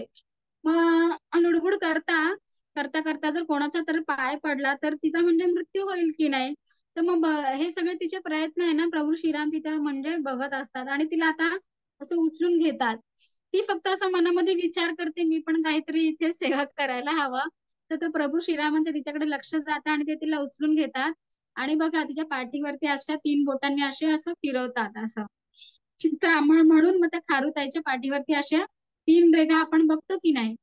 तर अशा प्रकारे बघा खारुताईला देखील त्याचा फायदा झालेला आहे. तर म्हणून कोणतीही छोटी सेवा ही मौल्यवान आहे, ती वेस्ट होत नाही. तर पुढची स्लाइड घ्या माताजी. हा, तर मग आता कलियुगचा धर्म काय आहे? पवित्र नाम जप. आपण पाहिलं की आपण शरीर नाही आहे, आत्मा आहे. आणि आत्मा हा शाश्वत आहे. तो शरीराचा मृत्यू झाला तरी आत्माचा मृत्यू होत नाही. तो एक शरीर सोडून कर्मानुसार दुसरे शरीर धारण करतो. आणि जर आपण ह्या मनुष्य जन्मामध्ये कृष्णांची सेवा केली आणि त्यांचा नामजप केला तर आपल्या आत्म्याची उत्तम उन्नती होऊ शकते. म्हणजे आपल्याला पुन्हा या पशुच्या जन्म शरीरामध्ये किंवा झाडाच्या शरीरामध्ये माशाच्या शरीरामध्ये आपल्याला जावं लागणार नाही. भगवान कृष्णांची छोटी जरी आपण सेवा केली तरी आपल्याला मोठ्या भयापासून आपलं संरक्षण होऊ शकतो. आणि मग आत्म्याचं अन्न काय आहे तर भगवान कृष्णांच्या नामांचा पवित्र नामांचा जप करणं. आणि मग कलियुगाचा धर्म काय आहे? हरे कृष्णा कृष्णा कृष्णा हरे हरे, हरे राम राम राम हरे हरे. तर मग तुम्ही पण आजपासून जप करण्यासाठी सुरुवात करा. तर पुढची स्लाइड घ्या माताजी. हा, one of the greatest law of Netherland म्हणजे Bhagavad Gita classes are compulsory for Dutch students. आणि आपण भारतामध्ये राहून पण आपण ह्या सगळ्या ज्ञानाचा फायदा घेत नाही, आपण वाचत नाही. पण शिला प्रभुपादांनी म्हणजे आपण काल पाहिलं की नाही त्या अमेरिकेमध्ये जाऊन त्यांनी या सगळ्या भगवद्गीतेचा आणि कृष्ण भक्तीचा प्रचार केला. आणि मग तिथल्या हिप्पीज ना त्यांनी एवढं शुद्ध भक्त बनवलं आणि ते लोक येऊन भारतामध्ये प्रचार करतात. आणि मग तिथल्या गव्हर्नमेंटने वगैरे बघा काय केलं, शाळेमध्ये भगवद्गीतेचं हे सर्व शिकवणं कंपल्सरी केलं आहे आणि तिथे भगवद्गीताचे क्लासेस वगैरे पण दिले जातात त्यांना, लोकां म्हणजे शाळांमध्ये आणि कॉलेजेसमध्ये हे सगळं ज्ञान दिलं जातं. मग आपण पण देखील आपल्या म्हणजे शाळेमध्ये सांगायला हवं की नाही, भगवद्गीतेचं हे ज्ञान सगळं मिळणं गरजेचं आहे. नाहीतर आपण आपल्या शाळेमधलं नॉलेज घेतो, कॉलेजमध्ये जातो, चांगले मार्क मिळवतो, नोकरी मिळवतो, त्या नोकरीमधनं चांगला पगार मिळतो आणि त्याचा उपयोग काय करतो, पार्टी वगैरे करा, मजा वगैरे करा, चांगले डिझायनर कपडे घाला, पण शेवटी आपल्याला मृत्यू होतोच की नाही. त्याच्यामुळे आपल्याला मृत्यू टळणार आहे का? नाही. जन्म मृत्यू जरा व्याधी त्याच्यामुळे आपला ओल्ड एज टळणार आहे का? नाही टळणार आहे. आणि मग आपल्याला आपल्या कर्मानुसार वेळेनुसार आपल्याला पुन्हा मृत्यूला म्हणजे फेस करावं लागेल. मग आपल्याला जर जन्म मृत्यूच्या या चक्रामधनं मुक्त व्हायचं असेल तर आपल्याला भगवद्गीतेचं हे ज्ञान घेणं गरजेचं आहे, हो की नाही. मग आपण समजून घ्यायला पाहिजे आणि पण शाळेमध्ये आपण विचारणा करायला हवी. भगवद्गीतेचं हे सगळं ज्ञान शाळेमधनं पण सुरू करायला हवं. आणि बाहेर देशामध्ये बघा कसं हे सगळे ज्ञान शाळेमध्येच द्यायला सुरुवात केली आहे. तर पुढची स्लाइड घ्या माताजी. अशा प्रकारे आपला हा दुसरा अध्याय पण संपला आहे. तर आपण हे महत्वाचं काय शिकलो आहे तर आपण हे शरीर नाही, आपण आत्मा आहोत. मग आत्मा आहोत म्हणजे फक्त असं नाही किंवा आता काहीच करत नाही, शाळेत जाणार नाही, शिकणार नाही, मग दिवसभर मी रात्रभर मी हरे कृष्ण महामंत्राचा जप करतो, तर नाही. आपल्याला दोन्ही करायचं आहे. आपलं भौतिक कर्म देखील करायचं आहे, म्हणजे शाळेत जे काही शिकणं, शाळेत जाणं, अभ्यास करणे आणि जे काही आपले आई वडील आहेत त्यांची दररोजची कामे, नोकरी करणे, स्वयंपाक वगैरे करणे, तर हे देखील महत्वाचं आहे. आपलं हे पापी पोट पाळण्यासाठी आपल्याला अन्न देखील गरजेचं आहे की नाही. आपल्या शरीराच्या बेसिक गरजा पण आपल्याला भागाव्या लागतात. त्यामुळे अन्न, आत्मा आणि शरीर एकत्र राहण्यासाठी आपल्याला दोन्ही कर्म करणं गरजेचं आहे. मग आपण असं म्हणू शकत नाही मी सगळं सगळं सोडून देतो आणि फक्त हरे कृष्ण मंत्राचा जप करतो. तर आपण इम्पॉर्टंट काय शिकलाय, आपण शरीर नाही आत्मा आहे. आपल्याला शरीराबरोबर आत्म्याचे देखील म्हणजे काळजी घ्यायची, आत्म्याचे कर्म देखील करायचे आहेत. मग आपण आत्मा आहे. आत्मा एका शरीरातून दुसऱ्या शरीरात जातं. मग मृत्यूच्या ह्या प्रोसेसला काय म्हणतात, मृत्यू. मग कृष्णाला केलेली कोणतीही सेवा आपण कधीही गमवत नाही. तर पुढची स्लाइड घ्या माताजी. हा पण हा श्लोक पण बघितला आपण. शरीरामध्ये 6 प्रकारचे स्थित्यंतर होतात, बदल होतात. मग या बदलामुळे आपण शोक करू नये, आपण गोंधळून जाऊ नये, ते आपण सहन करायला शिकायला पाहिजे. तर पुढची स्लाइड घ्या माताजी. तर हरे कृष्ण कृष्ण कृष्ण हरे हरे, हरे राम राम राम हरे हरे हरे, हा आपल्या आत्म्याचा काय आहे, अन्न आहे. आणि आपण नामजप करायला सुरू करायला पाहिजे. तर अशा प्रकारे आजचा आपला हा अध्याय झाला आहे. आणि हरे कृष्ण माताजी, अजून एक स्लाइड याच्यामध्ये असायला हवी. आत्म्याचा आकार काय आहे, आत्मा हा कुठे असतो, हा आत्मा हा हृदयाच्या मध्यस्थानी असतो. आणि आत्म्याचा आकार काय आहे, तर आपल्या शरीराचा केस, आपल्या डोक्यावरचा केस आहे ना, त्या एक केस घेतला आणि त्या एका केसाचा जो म्हणजे शेवटचा टोक असतं, त्या टोकाच्या 10,000वा भाग आहे. म्हणजे 10, आपल्या केसाच्या टोकाच्या 10,000वा भाग इतका ह्या आत्म्याची साईज आहे. म्हणजे इतका तो सूक्ष्म आहे, तो दिसत नाही आपल्या डोळ्यांना. ती स्लाइड कदाचित मिस झाली आहे असं वाटतं माताजी. तर आपण आपल्या शरीराबरोबरच आपल्या आत्म्याचे देखील आपण कर्म करायला हवेत. तर तुम्ही देखील सर्वांनी हरे कृष्णा महामंत्राचा जप सुरू करा. निदान एक माळा तुम्ही सुरू करा. तर अशा प्रकारे हा आपला अध्याय संपला आहे. कोणाला काही डाऊट असेल, तू एकटीच आहेस, बाळा कोण आहे,